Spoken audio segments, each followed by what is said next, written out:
ফ্যাসিবাদ বিরোধী আন্দোলন এবং ত্রয়োদশ জাতীয় সংসদ নির্বাচনে বিএনপি নিরঙ্কুশ বিজয় অর্জনে প্রবাসী বাংলাদেশিরাও জনমত গঠনে গুরুত্বপূর্ণ ভূমিকা রেখেছে বলে দাবি করেছেন জাপান বিএনপি নেতারা।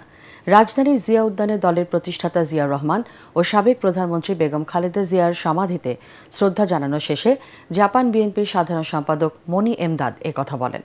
এর আগে বিপুল সংখ্যক জাপান প্রবাসী ও স্থানীয় নেতাকর্মীদের নিয়ে জিয়া উদ্যানের সমাধিতে ফুল দিয়ে শ্রদ্ধা জানান নেতারা।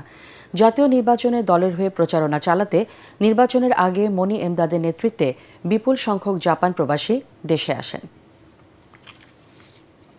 আমরা প্রত্যাশা করি বর্তমান যে আমরা ত্রয়োদশ নির্বাচনের মাধ্যমে যেভাবে নিরঙ্কুশভাবে আমরা সরকার গঠন করতে পেরেছি বলে আমরা বিশ্বাস করি আগামীকাল হয়তো পরশুদিন আমরা শপথ অংশগ্রহণ করার মাধ্যমে আমাদের তারুণ্যের অহংকার তারেক রহমানের নেতৃত্বে বাংলাদেশ সুসংগঠিতভাবে সামনে এগিয়ে যাবে এই প্রত্যাশা আমরা ব্যক্ত করি।